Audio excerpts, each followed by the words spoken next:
Welcome back, everybody. Today we're going over the Arson Machine 1-inch light mount. Now, this is one of the reviews I like to do because it's a product that's simple. It works well. It's got some unique engineering behind it, where this one here is an ambidextrous light mount. Even though you only saw it on one side of the rifle in the shotgun in the intro, it can be used on either side.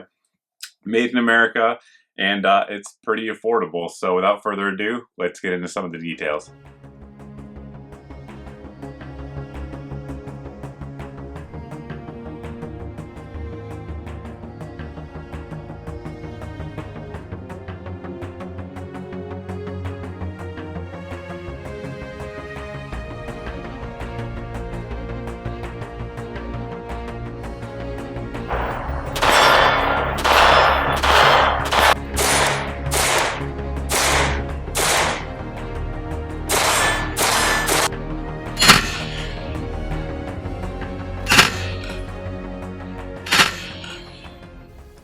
Some basic specs on the mount is that it's going to accept 1-inch lights, so your basic Surefire, Stream lights, LZs, etc. Most of the popular rifle mounted lights out there will fit just fine in there. It's made from 6061 T6 aluminum, and it's type 3 hard anodized, so it's basically similar to what you're going to find on most of your mil-spec components out there. It actually uses Magpul factory T-nuts, so they're straight from Magpul, so they're guaranteed to be in spec, and the screws that they're using on there, which are marked Arson Machine, are actually black oxide treated steel bolts. I mentioned in the beginning of the video that it's an ambidextrous design, so how does that actually work, right? Well, let's take a look at how we have it set up here and how we've been using it throughout the video. Basically, we have it set up so that your M-LOK slots are going to go here, and it can activate it with my thumb from the shooter's perspective. Now, some people are going to prefer it to be on the other side, so even with this setup like it is, if you wanted to, a lot of people use vertical grips like their lights below, particularly right-handed shooters, and they can activate it with their thumb like this. Now, let's say instead of having it up here, that you wanted it to be facing in the same direction, but over on the right side of the rifle. So it's pretty easy to do. We're going to roll it over like this, and all you need to do to actually switch that out is we're going to take this nut out here, remove it, and this piece comes off, and you can see how it interfaces here on the back, and you can just swap it over. And now at this point, we can put our nut back through. We're just going to line it up there with that Magpul factory T-nut. Get it started in threads, if I can actually do that. It's always hard working under a camera. And at that point, basically, you're going to take it and line your T-nuts up, and you put it right back in your M-LOK slots like that.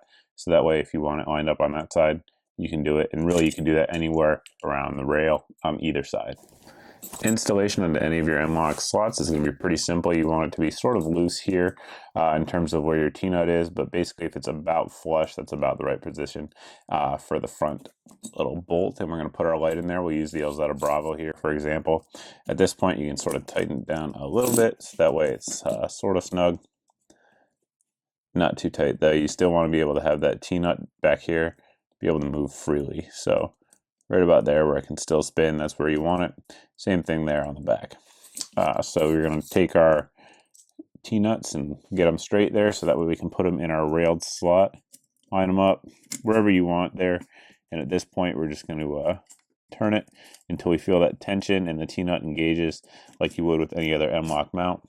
Position your light wherever you want it in the mount. And we're going to do the same up front. And you can hear it torquing down there and feel it torquing down, and that's it for installation.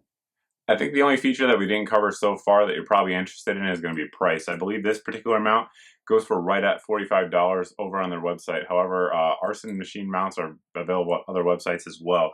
I know Bravo Company USA, as well as several other sort of high-end retailers, if you will, carry these mounts, and I don't say high-end in terms of cost, but just in terms of quality components.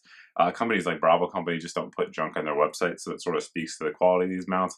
But I know like they carry them in, I believe, M-LOK, Keymod, and the Scout mounts, as well as the 1-inch mounts that you see here. And there's a variety of others, but again, just check the website out. That's going to be in the link in the video description below.